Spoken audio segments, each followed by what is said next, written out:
50 বছর পূর্তি উপলক্ষে উত্তর দিনাজপুর হেমতাবাদ ব্লকের দড়িমনপুর হাইস্কুল মাঠ ময়দানে একদিন ব্যাপী মহিলা ফুটবল টুর্নামেন্টের খেলার আয়োজন করা হয় বিপ্লব সংঘের উদ্যোগে। স্থানীয় ছাত্রছাত্রী যুবক যুবতীদের খেলাধুলোয় মাঠমুখী করা ও মহিলা এবং পুরুষ বাচ্চা বয়স্কদের উৎসাহ দেওয়ার উদ্দেশ্যে মহিলা ফুটবল টুর্নামেন্টের আয়োজন করা হয় উত্তর দিনাজপুর হেমতাবাদ ব্লকের দড়িমনপুর হাইস্কুল ময়দান প্রাঙ্গণে। ঝিকরবাড়ি বিপ্লব সংঘের উদ্যোগে মহিলা ফুটবল টুর্নামেন্ট। মোট 4টি দল অংশগ্রহণ করে এই মহিলা ফুটবল টুর্নামেন্টে। ইসলামপুর ভেলায় ইটাহার, কুসুমুন্ডি ও রায়গঞ্জ নুরিপুর দল অংশগ্রহণ করে। ফাইনাল খেলাতে ট্রাইব্রেকারের মাধ্যমে চ্যাম্পিয়ন হয় রায়গঞ্জ নুরপুর ও রানার্স কুসুমুন্ডি মহিলা দল। খেলার শেষে চ্যাম্পিয়ন রানার্সদের হাতে পুরস্কার তুলে দেওয়া হয় ক্লাবের সদস্য ও স্থানীয় সমাজসেবীর উদ্যোগে।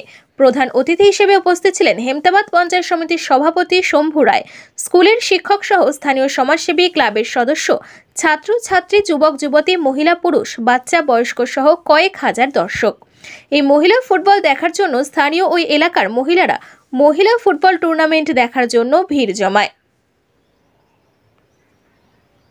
হেমতাবাদ পঞ্চায়েত সমিতির সভাপতি জানালেন, স্কুল মাঠ ময়দানের যে সমস্ত সমস্যা রয়েছে সেখানে মাটি ফেলে খেলার মাঠকে উপযুক্ত করা হবে।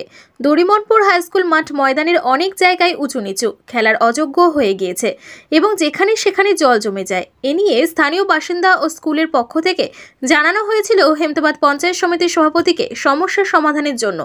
এলাকাবাসীরা আশাবাদী দ্রুত সমস্যার সমাধান হয়ে যাবে। দড়িমনপুর বিপ্লবী সংঘের 50 বছর পূর্তি অনুষ্ঠান, তার জন্য 4 প্লেয়ার বিশিষ্ট 4টা টিম বিশিষ্ট যে এখানে মহিলা ফুটবল খেলার আয়োজন করা হয়েছে।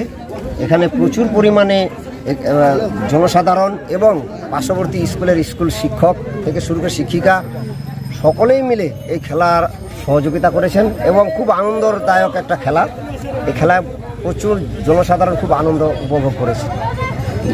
বলছি দাদা, এই যে মাঠটাতে খেলা হলো দেখতে পাচ্ছিলাম যে ওই সাইডটাতে নিচু, তারপরে মাঝে পুরো একদম অপরিষ্কার, কি বলবেন? মানে এটা পরিস্থিতি হচ্ছে কি, এই অনেক সময় হচ্ছে কি যে বর্ষার সময় কিনা অনেক জায়গায় 2-1 জায়গায় যেখানে একটু গর্ত জাতীয় হয় কিনা ওখানে জলটা লেগে থাকলে কিনা ওখানে ঘাস গজাতে পারে না। যখনই একটু বর্ষা পার হয়ে যাবে তখন এটা অটোমেটিক। আপনি তো এলাকার সমাজসেবী, তো আগামী দিনে চিন্তা ভাবনা থাকবে? অবশ্যই অবশ্যই অবশ্যই। এই যে বিশেষ করে 3 নম্বর নদা অঞ্চলের সবথেকে বড় যেখানে মনে করি স্কুলের প্রপার্টি আছে সেটা হচ্ছে, একটা হচ্ছে পাটুর হাই স্কুল আর একটা হচ্ছে দড়িমনপুর হাই স্কুল। এটা নিয়ে আমরা ভাবনা চিন্তা চলছি, কারণ এইসব জায়গাগুলো পড়ে আছে, এই জায়গাগুলোকে যেন সঠিকভাবে একটা ভালোভাবে মনে করুন ভালো করে ঘেরাট করে একটা মাঠমুখী করা যায়, মাঠটাকে ভালোভাবে। কি বলবেন আজকে খেলাধুলা নিয়ে? খেলাধুলা নিয়ে বলবো যে বিপ্লব সংঘ যেভাবে প্রথমবার মানে দীর্ঘদিন, প্রায় শুনেছি যে অনেকদিন আগে খেলাধুলা হয়েছিল মহিলা ফুটবল, তো দীর্ঘ মোটামুটি 20-22 বছর পরে যে বিপ্লব সংঘ উদ্যোগ নিয়েছে এটা সত্যি অসাধারণ এবং অতুলনীয়। এভাবে খেলা প্রতি বছরে হোক আমরা চাইব। আপনি এই ক্লাবের সদস্য, আপনি নাকি গেস্ট হিসেবে? এই ক্লাবের সদস্য। আজকে কতগুলো টিম অংশগ্রহণ করেছিল আর কোন কোন খেলাতে কারা কারা কি হয়েছে? আজকে প্রথমত 4টি টিমের খেলা হয়েছে, আর প্রথম যেটা খেলা হয়েছিল রায়গঞ্জ নুরিপুর ভার্সেস ইসলামপুর ভেলায়, এবং দ্বিতীয় খেলা হয়েছে কুসুমুন্ডি এবং ইটাহার। আচ্ছা, কারা আজকে খেলাতে চ্যাম্পিয়ন হয়, রানার্স হয়? খেলায় চ্যাম্পিয়ন হয়েছে রায়গঞ্জ নুরিপুর দল। আচ্ছা, আর সেকেন্ড হয়েছে আপনার কুসুমুন্ডি। কি ট্রাইব্রেকারের মাধ্যমে? ট্রাইব্রেকারের মাধ্যমে। কত গোলে? 2-0 গোলে। আচ্ছা, আপনার নাম ও পরিচয়? আমার নাম শঙ্কর রায়, আমি এই ক্লাবেরই।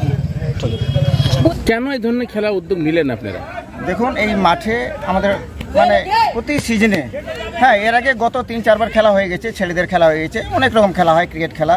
আর মেয়েদের খেলা অনেক দিন ধরে হয়েছিল অনেক দিন আগে, তখন আমরা ছোটো ছিলাম। যাই হোক, মেয়েরা কোনো অংশে কম নয়, ছেলেরা যেমন খেলছে মেয়েরাও কোনো অংশে, তারাও টিম আছে, তাদেরও খেলার একটা উদ্যোগ আছে, প্রসেসিং আছে।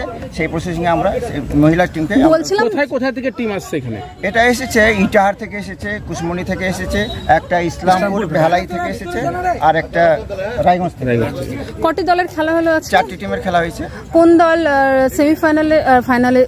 ফাইনালে জয় হয়েছে রায়গঞ্জ দল। আর সেমিফাইনালে কুশমন্ডি। বলছিলাম দাদা, যুব সমাজ মানে বেশি ছাত্রছাত্রীদের মধ্যে দেখা যাচ্ছে যে মোবাইলে একটা আসক্ত, কি বলবেন? হ্যাঁ, এটা কিন্তু আমারও বলার অনেক কিছু ছিল, যাই হোক সময় পাইনি। তো এই যুব সমাজ হলো খেলার দিক, খেলাকে এগিয়ে নিয়ে যাওয়ার হলো যুব সমাজ। যেমন শিক্ষার একটা কারিগর হলো শিক্ষক, আর খেলার কারিগর হচ্ছে এই যুব সমাজ। কিন্তু যুব সমাজ আজকে আমরা দেখছি তারা মোবাইলে আসক্ত হচ্ছে, নেশায় আসক্ত হচ্ছে, তারা নানা রকম তামাক জাতীয় দ্রব্য, নানা রকম মাদক জাতীয় দ্রব্য তারা ব্যবহার করছে, তারা সময় দিচ্ছে না। কিন্তু খেলার যে অতুলনীয় একটা যে গুরুত্বপূর্ণ আছে, খেলা হলো মন, খেলা প্রাণ, খেলার মধ্যে সব কিছু আছে যেটা আমরা সচরাচর আমরা দেখতে পাচ্ছি না।